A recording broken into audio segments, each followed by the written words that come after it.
It's Tech Talk Tuesday, and we're looking at how images online will get more and more fake or manipulated and harder to tell the truth from the fiction. And so to help us out, it's our tech expert, Kevin Andrews. Hi, Kevin. How are you?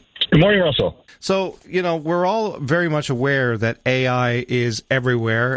In fact, it's been around for a lot longer than perhaps we think. But what are we finding out about misinformation and the types of images we see? Google really launched a whole bunch of data showing how massive this misinformation campaign is.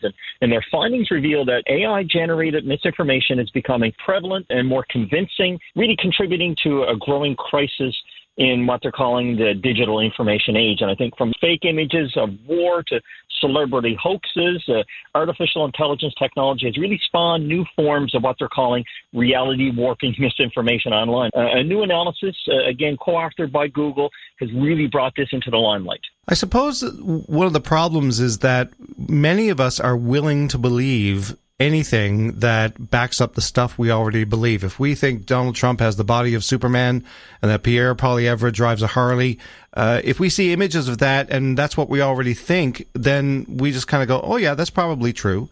How do we combat things when we're already set up to believe certain things? It's tough because we're all on social media, and I think social media is really the glue here. Research shows that these social media platforms are really vulnerable to the spread of this AI-generated disinformation due to really the vast reach and speed of the content that they send out. So Google has talked a lot about this in their research, and they're saying that really to combat this issue, all of this misinformation, they've developed some type of advanced detection tools that they bake into their search engine that they're now starting to digitally watermark content. And also, too, I think they're doing a lot of collaboration now with other tech companies and researchers and really policymakers, too, to really establish standards and regulations for proper AI use. Well, that's the thing. I was looking at something not that long ago, and it was just, something innocuous. It was a picture of what I thought was a baby platypus. And I shared it with someone through a message who I know loves platypuses or platypi.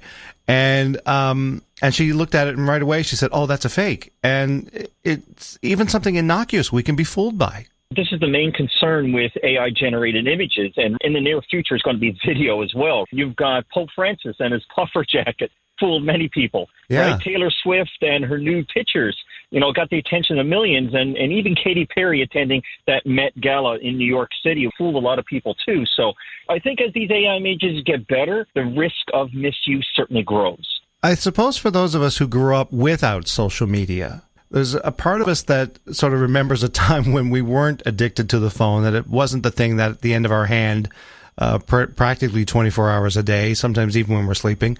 For the generation coming up through schools now who have essentially grown up with it and don't know a world without it, what does that mean for how we get information to each other and how we spread it? Good question, because I keep thinking of that old Spider-Man adage that with great power comes great responsibility. Yeah. And whether it's fake images or text or even videos, that can spread so much misinformation that we really don't know what's real and what's not. And I think when it comes down to the implications for us in society, that has major impacts. And I think the public really needs to have knowledge of that. So when they're looking at an image, they always got to have in the back of their mind, is this real or not? And I think we need to rely on big tech to help us navigate that as well.